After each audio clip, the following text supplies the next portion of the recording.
Fala assim nosso texto: E Noemi tinha um parente da parte de seu marido, um poderoso homem de riqueza da família de Elimeleque, e o seu nome era Boaz. E Rute, a moabita, disse a Noemi: Deixa-me ir agora até o campo para colher espigas de cereal, após aquele em cujo olhar eu acharei graça. E ela lhe disse: Vai, minha filha.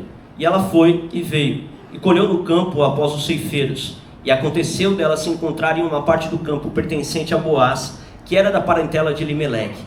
E eis que Boaz veio de Belém e disse aos ceifeiros: O Senhor seja convosco. E eles lhes responderam: O Senhor te abençoe. Então Boaz disse ao seu servo, que estava estabelecido sobre os ceifeiros: De quem é essa donzela? E o servo que estava estabelecido sobre os ceifeiros respondeu e disse: Ela é a donzela moabita que voltou com Noemi da terra de Moabe.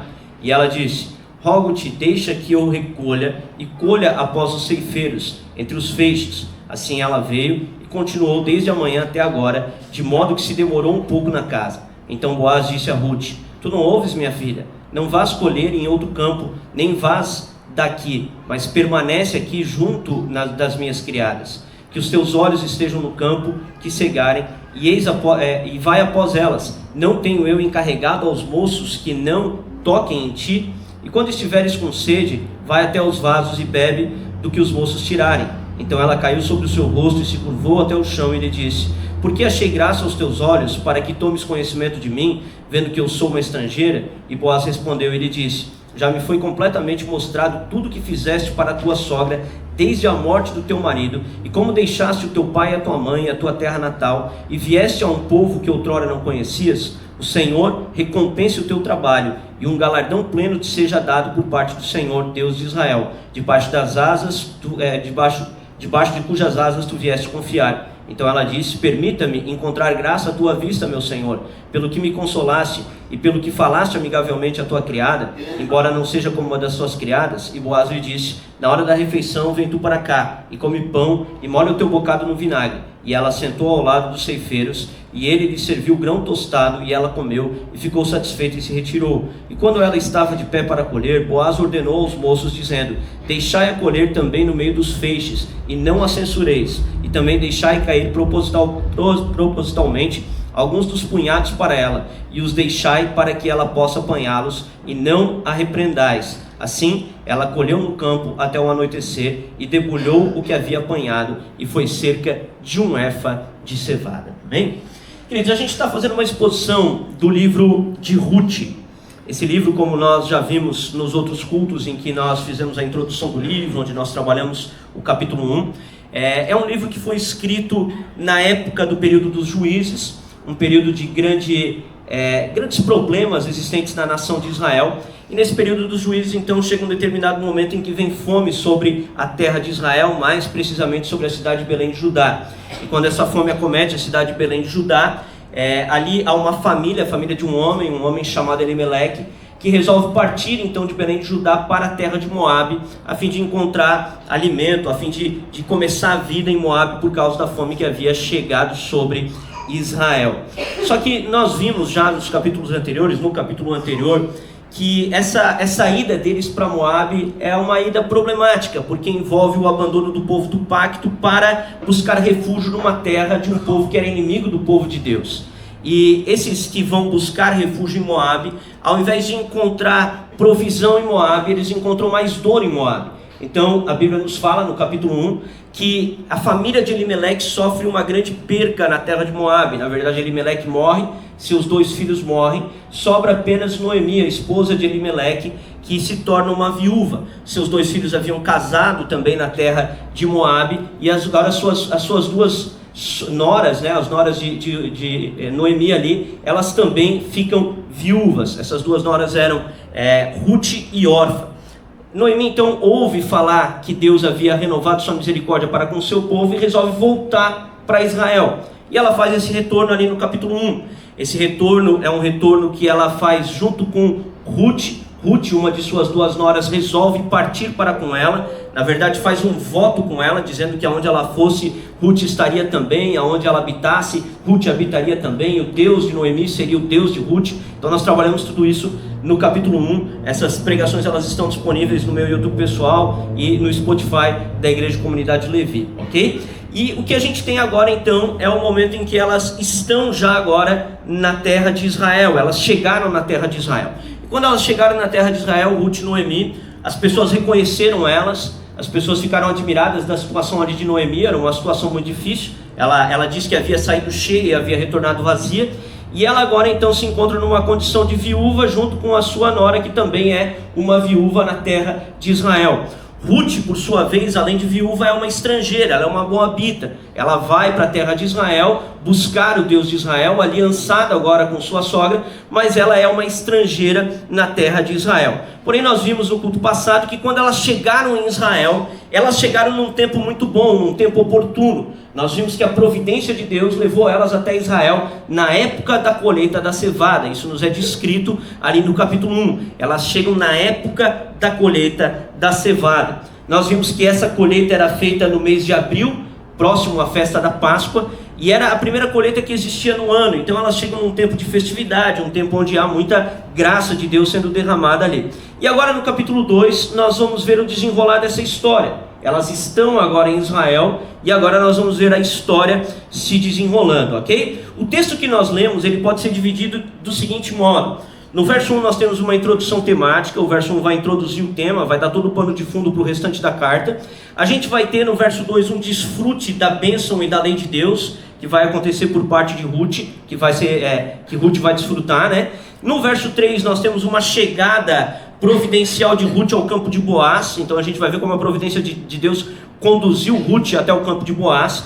E no verso 4 ao verso 17 nós temos o diálogo entre Ruth e Boaz. Aqui no capítulo 2 um novo personagem é introduzido, Boaz, né? Que ali no verso 1 vai falar assim, ó: e Noemi tinha um parente da parte de seu marido, um poderoso homem de riqueza, da família de Elimeleque, e o seu nome era Boaz. Então aqui nós temos uma introdução aqui, nós temos aqui um pano de fundo para o leitor, para ele poder agora entender o restante da carta. Elas estão agora em Israel, estão numa condição difícil, mas o texto diz que Ruth tinha um parente da parte de Elimeleque, que era o seu marido. Esse parente era um homem chamado Boaz. O texto nos diz que ele era um homem de riquezas e um homem de poder, ok? E aí no verso 2 vai dizer assim: e Ruth a moabita disse a Noemi: deixa-me ir agora até o campo para colher espigas de cereal, após aquele em cujo olhar eu acharei graça. E ela lhe disse: vai, minha filha.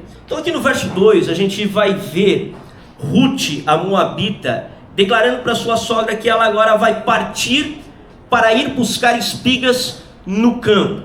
E aqui a gente tem a manifestação da bondade e da graça de Deus. Por que nós temos a manifestação da bondade e da graça de Deus? Porque, como nós vimos, elas haviam chegado na terra de Israel na época da colheita da cevada, e elas não chegaram apenas em uma nação comum, elas chegaram na nação a qual era regida pela lei de Deus. E elas agora vão poder desfrutar de uma lei que Deus havia estabelecido. Abre comigo Levítico capítulo 23, verso 22, por favor. Fala assim o texto, ó. Isso aqui, só para entender que Levítico é o livro das leis de Israel ali, né? Então, o Êxodo, eles fazem a travessia do mar, aí eles chegam no Monte Sinai, ali em Êxodo capítulo 20, eles recebem os 10 mandamentos, e depois Levítico são as leis cerimoniais, as leis civis que são dadas à nação de Israel, ok? E aí ele vai falar assim: e quando colherdes a ceifa da vossa terra, não acabarás de colher os cantos do teu campo, nem colherás as espigas caídas da tua safra, tu as deixarás para o pobre e para o estrangeiro. Eu sou o Senhor, o vosso Deus. Amém? Então, quando elas chegam na terra de Israel, elas chegam na época da colheita da cevada, e elas vão poder agora desfrutar da bênção que é a lei do Senhor. Deus providencialmente havia já muito tempo antes dado ao seu povo uma lei que beneficiava o estrangeiro, o órfão e a viúva, fazendo com que o estrangeiro, o órfão e a viúva pudessem desfrutar das bênçãos de habitar no povo do pacto. Essa lei, ela diz que quando um homem ele fosse fazer a colheita do seu campo, e aqui a gente precisa entender, a colheita era um momento de muito trabalho, era o período de trabalho mais árduo que tinha em Israel, né? E o texto diz que quando um homem fosse fazer a colheita do seu campo, não era para ele ficar buscando as espigas que tivessem ficado nos cantos, né? E ele fala assim, ó: não colherás as espigas caídas da tua safra, tu as deixarás, né? E ele fala, não acabarás de colher os cantos do teu campo. Então, quando tu fosse recolher, estava aqui o pé aqui, tu ia recolher, mas o que ficava lá no cantinho tu ia deixar. E se caísse espiga no chão, tu deixava também, não era para tu voltar para buscar. Porque aquilo ali era para o órfão, para a viúva e para a estrangeira. Então Ruth agora, ela está olhando ali para sua sogra, Noemi, e ela diz para Noemi, eu vou agora, já que eu cheguei em Israel, já que agora eu faço parte do povo do pacto, já que o teu Deus agora é o meu Deus, eu vou começar a usufruir das bênçãos que esse Deus proporciona para o seu povo. Eu vou agora começar a usar da misericórdia que esse Deus proporciona para o seu povo. E ela sai então agora para fazer essa colheita. Ela vai colher no campo as espigas que haviam caído e vai colher as espigas que haviam sobejado nos cantos. E aqui a gente pode aprender algumas coisas. A primeira coisa é que as bênçãos de Deus, elas são feitas para serem desfrutadas, amém? Deus ele proporciona para nós benefícios, bênçãos que são feitas para serem usadas. Muitas pessoas vivem uma vida de aridez, de sequidão, porque não usufruem daquilo que Deus dá ao seu povo. Deus deu ao seu povo em sua misericórdia muitas bênçãos, e nós precisamos aprender a utilizar e usar as bênçãos que o Senhor tem nos dado. Um exemplo prático para isso seria, por exemplo, as bênçãos da criação. O Senhor nosso Deus tem dado para nós um mundo belo que Ele formou, e muitas vezes as pessoas não desfrutam desse mundo que foi dado por Deus. Eu me lembro que uma vez eu estava conversando com a minha esposa, Márcia. Era um período que a gente estava com muito trabalho. E chegou uma hora que eu parei e falei para ela, eu falei, Márcia, a gente está em pecado. Ela olhou para mim, mas meu Deus, por quê? Eu falei, porque a gente não tem usufruído da vida, a gente não tem desfrutado da vida. Deus ele concedeu para nós as bênçãos da criação, a gente precisa tirar um dia para descansar, a gente precisa tirar um dia para aproveitar as bênçãos que o Senhor tem derramado sobre a nossa vida. Então aquilo que Deus dá para o seu povo é para ser utilizado. Aquilo que Deus dá não é para ser negligenciado. A gente tem que utilizar. Ruth aqui como uma estrangeira, ela agora estava olhando, estava dizendo, bom, eu estou na terra do Deus de Israel, e eu ouvi falar que o Deus de Israel é um Deus bondoso e misericordioso, então eu vou usufruir agora de sua bondade, de sua misericórdia. Eu vou ao campo buscar as espigas, porque eu sou uma viúva estrangeira. Então ela entendia essa ideia de desfrutar as bênçãos de Deus. E a outra coisa que a gente aprende aqui é que a lei de Deus e os mandamentos de Deus, eles são uma grande bênção para os indivíduos e para as nações. Muito diferente do que as pessoas dizem por aí, que a lei de Deus, ou que seguir a Deus é uma coisa penosa, é uma coisa dificultosa, que você apenas terá sofrimento seguindo a Deus. Não, a lei de Deus ela é bênção, ela é uma coisa que abençoa indivíduos e nações. Abre comigo Romanos capítulo 7, verso 12, por favor. Fala assim, portanto a lei de Deus, né? A lei ela é santa, e o mandamento, ele é santo, justo e bom, amém? Então as leis do Senhor, elas não são penosas. Abre comigo 1 João capítulo 5, verso 3, por favor. Porque esse é o amor de Deus, que guardemos os seus mandamentos, e os seus mandamentos não são pesados, não são penosos, amém? Então essa visão equivocada que as pessoas têm, de que Deus em sua lei é um homem extremamente rígido, que está sempre visando punir as pessoas, é uma visão equivocada em relação ao Deus de Israel. Não é uma visão correta em relação ao Deus de Israel, porque a lei de Deus ela é um instrumento de vida, ela é um instrumento de misericórdia. A lei de Deus abençoa indivíduos, abençoa nações. É por isso que a lei de Deus ela deve ser o padrão da nossa vida, deve ser o padrão ético, deve ser o padrão moral, deve ser o padrão para as nações. As coisas funcionam melhor com a lei de Deus, amém? Então nós podemos aprender essas duas coisas aqui. Ruth, essa moabita que havia sido introduzida no povo do pacto, sabia que estava agora diante de um Deus misericordioso e usaria das suas misericórdias. E reconhecia que esse Deus tinha mandamentos justos, tinham leis justas, tinham leis boas. Esse Deus é o Deus que concede as leis e os mandamentos que vão conduzir a gente por um caminho de vida, amém? E aí logo no verso 3 fala assim, ela foi e veio, e colheu do campo após os ceifeiros, e aconteceu delas se encontrarem em uma parte do campo pertencente a Boaz, que era da parentela de Elimeleque, ok? Aqui nesse versículo a gente pode perceber pelo menos duas coisas importantes. Primeira coisa, a gente vê o caráter honrado de Ruth aqui, né? Ruth era uma mulher de caráter honrado. Ruth tinha feito um voto quando ela saiu de Moabe. Ela agora está cumprindo esse voto, a gente já vai falar sobre isso, né? Mas ela está agora cumprindo esse voto. E ela agora olha para sua sogra, para Noemi, que ela tinha como uma mãe, segundo o verso 2. No verso 2 a gente vê Noemi chamando Ruth de filha, né? Então agora Ruth olha para Noemi, que ela tinha como uma mãe, e ela fala o seguinte: ei, eu vou lá colher para a gente. Eu vou lá colher as espigas para nós. Então a gente vê o caráter de uma mulher honrada, de uma mulher que não estava abandonando Noemi em sua velhice. Noemi estava sendo agora acudida, estava sendo socorrida por Ruth. A sua ida ao campo para sustentar Noemi não é apenas um gesto nobre, mas é o gesto de alguém que compreendia as leis e os mandamentos de Deus, como ela tinha agora Noemi como uma mãe. Aqui o que Ruth está fazendo é honrar o 5º mandamento: honra o teu pai e a tua mãe para que se prolonguem os teus dias na terra. Então ela está olhando agora para sua sogra, ela está dizendo: minha sogra, tu és para mim como uma mãe, então eu vou para o campo agora para poder colher, para poder te preservar na tua velhice. E Ruth então agora, com esse caráter honrado, está mostrando que ela realmente pertencia ao povo do pacto. Ela estava usufruindo da lei de Deus ao colher as espigas, e ela também estava guardando um mandamento de honrar aquela mulher, de honrar agora Noemi. Isso talvez explica para a gente por que Ruth é tão abençoada depois, porque dentro do 5º mandamento havia uma promessa de que aqueles que honrassem pai e mãe teriam seus dias prolongados na terra que o Senhor os dava. Então, ao honrar ali Noemi, Ruth está ali abençoando a si mesma. Ela está, na verdade, fazendo algo que é nobre, honroso. Ela está guardando o mandamento de Deus, mas ela também está trazendo bênção sobre a sua vida, porque ela está agora começando a obedecer os mandamentos do povo do pacto, e ela agora também vai desfrutar das bênçãos que eram prometidas para aqueles que guardavam os mandamentos dentro do povo do pacto. E em segundo lugar, o que a gente vai ver aqui também é que ela chega no campo de Boaz. O texto ele vai dizer assim, ó, quer ver? Ó, vamos ler o texto de novo aqui, ó. E ela foi e veio colhendo no campo após os ceifeiros, e aconteceu dela se encontrar em uma parte do campo pertencente a Boaz. Lembra que o verso 1 introduziu mostrando quem era Boaz?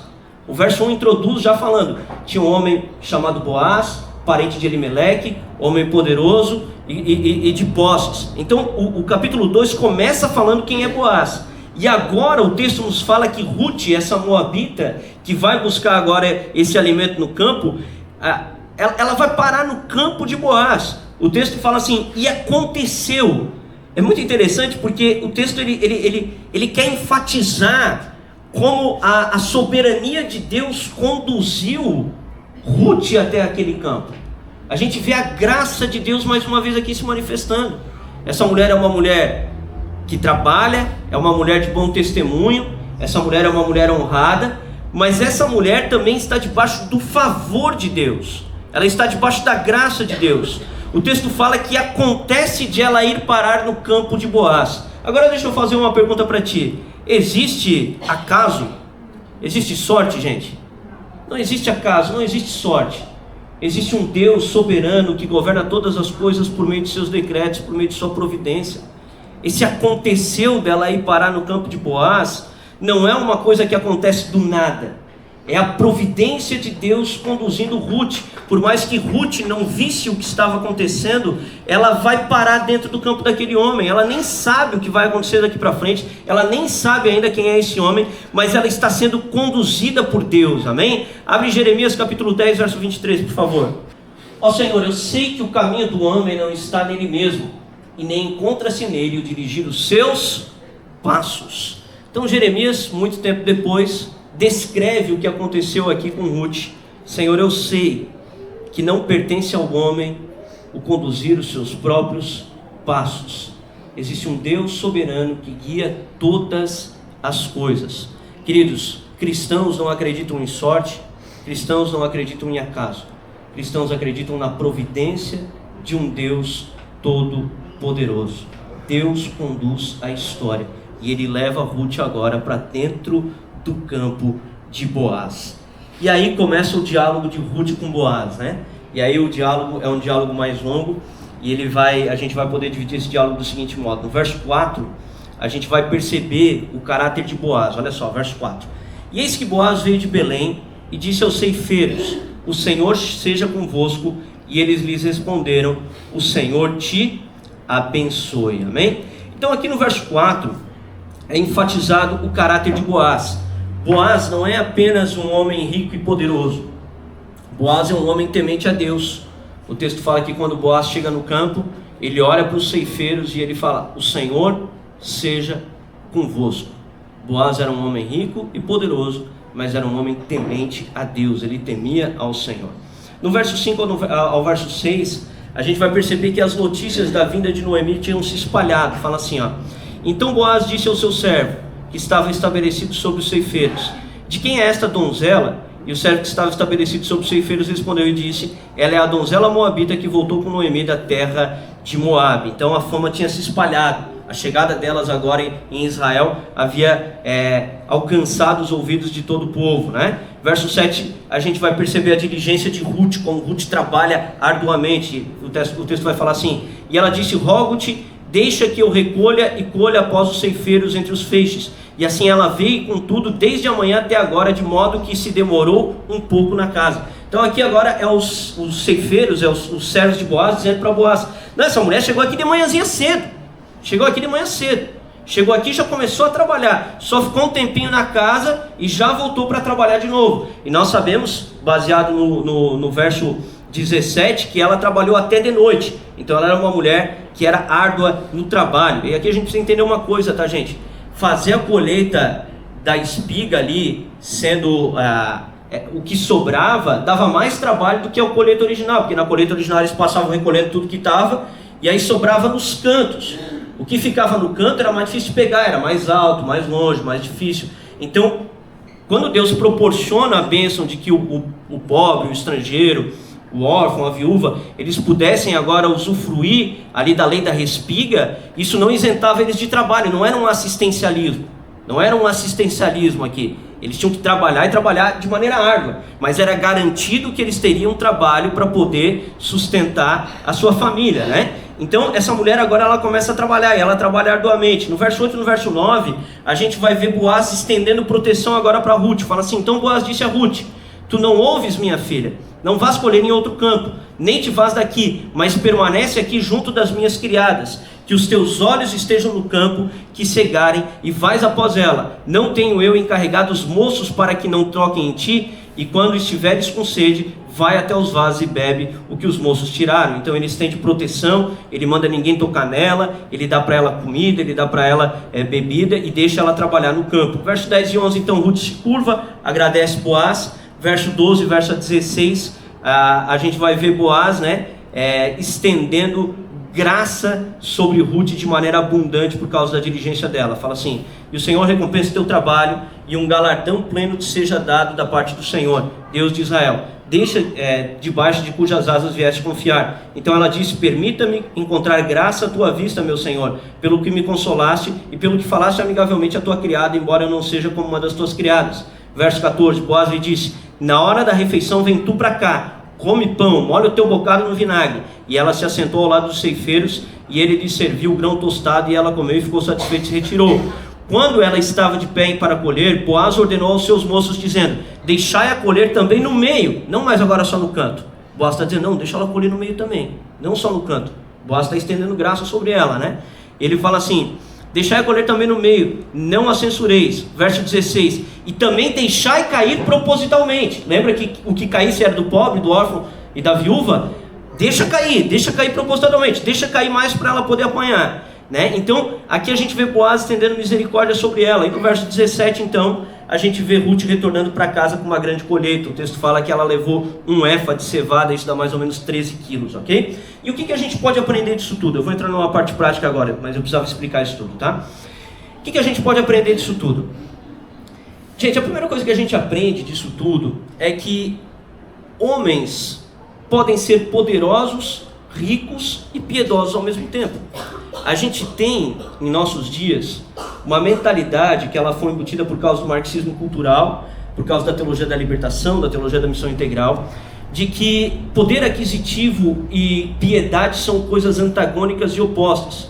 Que uma pessoa não pode ser rica e cristã ao mesmo tempo. Existe uma teologia que diz que, na verdade, o evangelho é somente para os pobres. Isso é uma mentira. O texto é muito claro. O texto nos mostra que esse homem era um homem rico, poderoso e piedoso, ok? Então, homens que recebem posse e riqueza da parte de Deus, eles podem sim ser piedosos, eles podem sim ser homens de Deus. Obviamente que a Bíblia, ela nos alerta sobre o perigo das riquezas. A Bíblia proíbe que nós coloquemos a riqueza como uma meta de vida. A Bíblia fala que aqueles que querem ser ricos caem em muitas ciladas e em tentações. Mas a Bíblia também nos mostra que Deus distribui os seus dons conforme lhe apraz e que Ele abençoa homens e mulheres de acordo com a sua vontade. E homens e mulheres, então, que são abençoados com posses e com riquezas, como é o caso de Boaz aqui, eles devem usar essas posses e essas riquezas para a glória de Deus. Eles devem usar isso para a expansão do reino de Deus. Eles devem usar isso para executar misericórdia, para derramar graça. Homens e mulheres que são abençoados com estas coisas devem se mostrar generosos para com aqueles que também são piedosos e não têm a mesma condição. Devem se mostrar generosos para com aqueles que estão passando necessidade. Então o propósito das posses, das riquezas, o propósito de Deus dar ou distribuir esses dons a homens é fazer com que esses homens agora sejam generosos, fazer com que esses homens possam cuidar, possam acolher de outras pessoas. É o caso de Boaz aqui. Boaz é um homem generoso. Boaz olha para Ruth, ele vê em Ruth uma diligência e ele fala: essa mulher é uma mulher que ela pode receber de graça e de misericórdia vinda da minha parte. Eu vou ajudá-la, eu vou auxiliá-la. Então isso é importante, gente, a gente entender.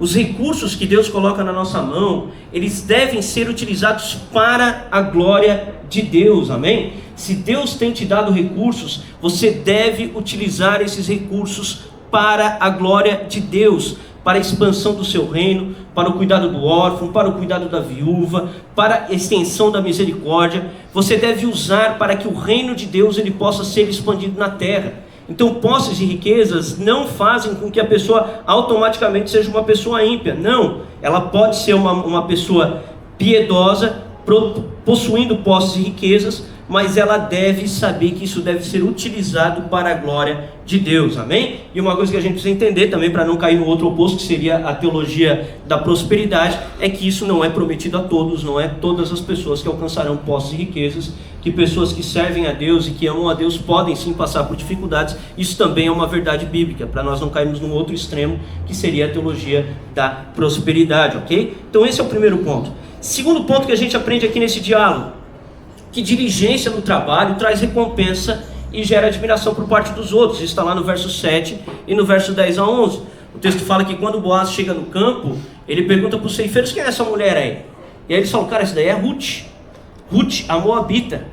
E aí o texto vai dizer que eles dizem para ela o seguinte: olha, ela começou a colher logo de manhã cedo, ela está colhendo até agora, se demorou só um pouquinho na casa, está trabalhando de maneira dura, está trabalhando de maneira árdua. E o texto fala que Boaz então sabe que essa mulher é uma mulher piedosa e ele estende depois misericórdia sobre ela. Então a gente pode entender, gente, tranquilamente aqui, que trabalho duro e diligente, ele pode sim produzir frutos benéficos. Nós devemos trabalhar de maneira dura, de maneira árdua. Nós devemos ser homens e mulheres trabalhadores.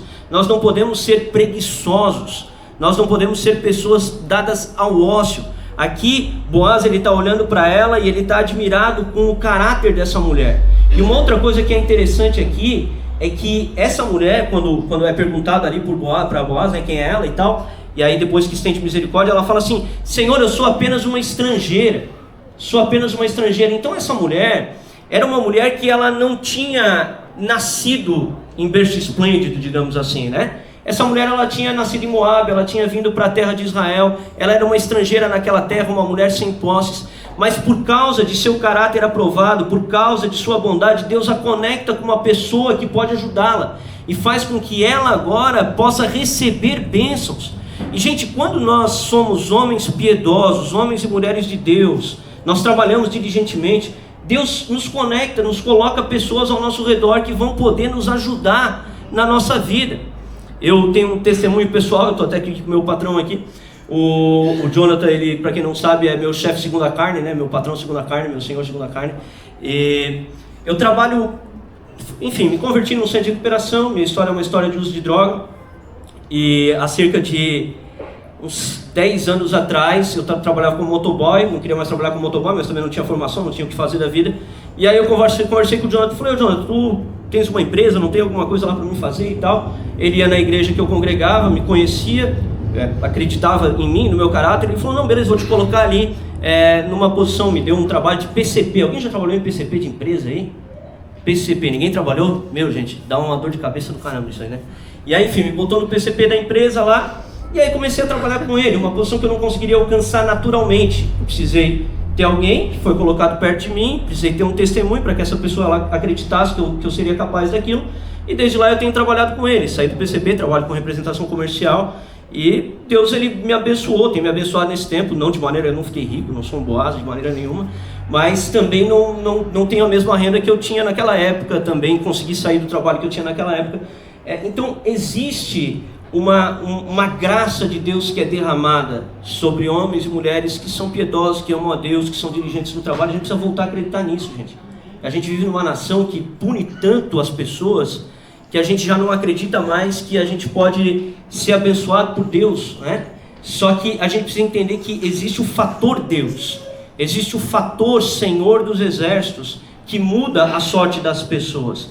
E aqui é um outro ponto, terceiro ponto, que o trabalho duro, ele só é abençoado com o favor de Deus. Abre comigo Salmo 127, verso 1 e 2. Só para a gente entender aqui, tá? Do verso 12 ao verso 16, depois que os trabalhadores dizem que Ruth trabalhava diligentemente, ela trabalhava de maneira árdua, de maneira dura, o texto vai nos dizer que Boaz olha para Ruth e fala assim: eu sei que tu vieste buscar refúgio debaixo das asas do Deus Todo-Poderoso. Eu sei que tu vieste buscar refúgio nele. Então Boaz reconhecia que Ruth não era apenas uma mulher trabalhadora, mas era uma mulher piedosa, era uma mulher que amava a Deus. E o trabalho, ele precisa ser feito debaixo da dependência de Deus. Vai falar assim o texto, Salmo 127, verso 1 e 2. Exceto que o Senhor edifique a casa, trabalham em vão aqueles que a edificam. Se o Senhor não guardar a cidade, em vão vigia o guarda. Bota o verso 2 ali pra gente. Em vão é para vós levantar cedo, repousar tarde, comer o pão de tristeza, pois assim ele dá aos seus amados o sono. Então olha só, o texto do Salmo 127 nos mostra que o trabalho duro, ele pode ser vão, caso a gente não esteja debaixo do favor de Deus. Então o trabalho duro, quando não está sendo feito com temor ao Senhor, colocando Deus como sendo aquele do qual você depende, esperando no Senhor a recompensa, ele se torna até uma maldição, porque na verdade o trabalho duro, penoso, o suor do rosto, foi uma maldição que foi infligida no jardim do Éden. O trabalho sempre existiu, o homem trabalharia no jardim, mas a maldição do trabalho penoso, daquele suor que você trabalha, nunca conseguir o sustento para a tua casa, para a tua família, isso vem da maldição da queda. E o texto está dizendo aqui que Deus, ele pode abençoar. O texto vai dizer que Deus, ele trabalha em favor daqueles que esperam nele. Ele vai falar no verso 2 assim: em vão é para vós levantar cedo e repousar tarde. Então, embora o trabalho duro ele seja importantíssimo, ele não pode ser feito como um trabalho duro de um ateu, amém? Você não pode ser um ateu no trabalho. Você tem que entender que você depende de Deus no trabalho, porque senão é inútil tu acordar de madrugada, fazer um monte de hora extra, faltar no culto de domingo para ir trabalhar. Tudo isso vai ser inútil se o Senhor que edifica a casa não estiver com você. E aqui Ruth estava debaixo da bênção de Deus, né? Ruth estava debaixo da bênção do Senhor. Ela tinha vindo buscar refúgio debaixo das asas do Deus Todo-Poderoso. Então Ruth é para nós aqui um exemplo de fé. Uma mulher diligente, uma mulher trabalhadora, mas que não confiava na força do seu braço, não confiava nas suas próprias capacidades, não confiava no seu próprio labor. Ela confiava em Deus, amém? Então isso é uma coisa que nós precisamos aprender com esse texto. Existe uma graça de Deus que é derramada sobre os diligentes que dependem e que esperam no Senhor, amém? E a outra conclusão que a gente pode tirar desse versículo aqui, desse diálogo, é que no Senhor o nosso trabalho ele não é vão, né? Lá no verso 17, o texto vai dizer que Ruth, ela retorna para casa, levando então ali a sua colheita da cevada. O texto diz que ela leva um efa da colheita da cevada. Esse um efa dá aproximadamente 13 quilos, então era bastante cevada que ela leva. Agora ela poderia ao usar essa cevada tanto para se alimentar quanto para vender, para fazer negócios, ela poderia utilizar agora essa cevada para poder administrar o seu lar e cuidar ali de Noemi, a sua sogra, amém? Então a gente precisa, gente, olhando para esse texto, perceber essas verdades. E eu gostaria então de resumir agora essas verdades para que isso fique bem claro na nossa mente, né? Primeiro então, primeira coisa que a gente precisa entender é que a lei de Deus, ela é feita para ser usufruída, as bênçãos de Deus são feitas para serem usufruídas, e a lei de Deus, ela não é uma coisa penosa. Não tem a lei de Deus como uma coisa penosa na tua vida. A lei de Deus, ela traz bênçãos para aqueles que aguardam e para aqueles que obedecem. A lei de Deus não é um peso, a lei de Deus é a misericórdia de Deus, amém? A segunda coisa que a gente precisa entender é que nós estamos debaixo da providência. Ruth tinha chegado de maneira providencial no campo de Boaz. Ela foi conduzida pelo Todo-Poderoso. E aí nós trabalhamos o verso de Jeremias 10, 23. Então Ruth aqui era uma mulher que estava sendo conduzida pelo Deus de toda a terra, aquele de quem ela tinha ido buscar refúgio. Depois nós vimos aqui no diálogo de Ruth e de Boaz que sim, não é antagônico uma pessoa ter posses e riquezas e ao mesmo tempo ser piedosa. Então um cristão não deve colocar as riquezas como meta de vida, mas também não deve demonizar as riquezas como se ser rico ou ter posses automaticamente transformasse a pessoa numa pessoa ímpia. As riquezas, elas devem ser utilizadas para a glória de Deus, e pessoas que recebem da parte do Senhor essa graça, essas posses, essas riquezas, elas devem usá-la para a glória de Deus. Um dia prestarão contas do modo como usaram os seus recursos na terra, porque Deus as tem abençoado, amém? Nós vimos também que o trabalho diligente, ele traz recompensas e ele gera admiração por parte das outras pessoas. As pessoas olharam para Ruth e viram aquela mulher que tinha chegado cedo no campo, tinha começado a trabalhar. Isso fez com que Boaz olhasse para ela com outros olhos. Então o trabalho diligente deve ser executado, ok? Nós vimos também que, embora o trabalho diligente possa trazer muitos frutos, ele tem que ser feito debaixo da dependência de Deus. Porque se não for feito debaixo da dependência de Deus, nós podemos cair em maldição de trabalharmos arduamente e nunca conseguirmos o sustento para os nossos lares e para as nossas casas. O texto que nós lemos é o Salmo 127, verso 1 e 2, e ele vai dizer que é vão, é inútil levantar cedo e repousar tarde, se o Senhor não nos abençoar, amém? Se Deus não nos abençoar, se nós não dependermos de Deus, então é inútil todo o nosso trabalho. E nós vimos também no último ponto, lá baseado no verso 17, que o trabalho no Senhor, ele não é vão. O trabalho em Deus, quando nós estamos em Deus, o trabalho não é vão. Seja o trabalho na seara do Senhor, seja o trabalho para o sustento da nossa vida. O texto fala que ela voltou então para sua casa com aqueles 13 quilos de cevada, amém? E aí a gente vai caminhar então para o término, para a conclusão desse sermão. E aqui nesse sermão, aqui nessa história, a gente tem uma analogia, que é uma analogia muito bonita.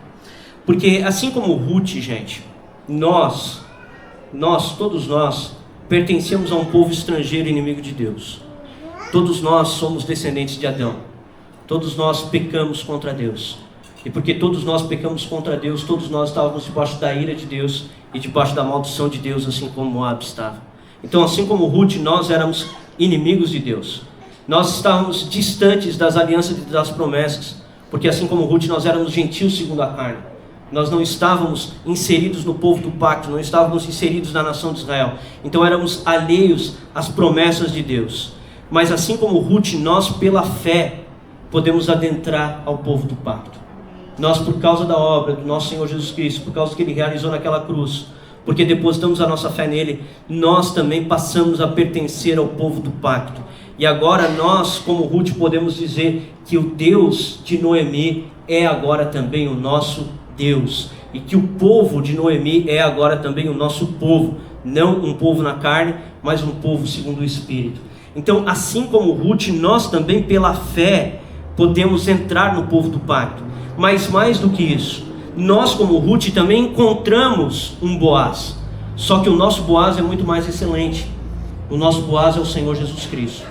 Ele é o verdadeiro resgatador, Ele é o salvador das nossas almas. Ele é aquele que nos permite trabalhar em seu campo e na sua ceifa. Ele é aquele que nos coloca debaixo de sua graça e de sua misericórdia. Ele é aquele que, assim como Boaz, permite que nós sentemos na mesa de seus servos para que possamos comer o pão e desfrutar da vida juntamente com ele.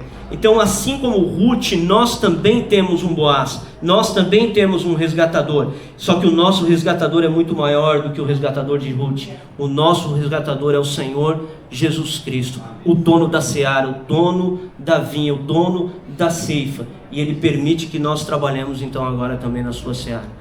Então nós precisamos nos voltar para o Senhor Jesus Cristo, precisamos olhar para Ruth, precisamos imitar a sua fé, precisamos ser diligentes como Ruth era, precisamos honrar os mandamentos como Ruth honrava, precisamos usufruir da lei de Deus como Ruth usufruía, precisamos tomar essa mulher moabita como um exemplo, porque tomando essa mulher moabita como um exemplo, nós desfrutaremos também das mesmas bênçãos que ela desfrutou, ok? E aí eu escrevi assim: em Cristo os estrangeiros encontram graça, os famintos recebem pão, os indignos são acolhidos e os que nada possuem recebem abundância. Portanto, refugiemo-nos debaixo das asas do Senhor da seara, porque no campo de nosso Redentor há graça suficiente para todos aqueles que nele confiam. Amém? Do mesmo modo que no campo de Boaz havia graça para Ruth, no campo do nosso Redentor há graça para todos aqueles que nele confiam. Amém? Eu gostaria então que nós caminhássemos para o final do culto. Eu gostaria de convidá-los a se colocar de pé. Nós iremos ter um momento de oração.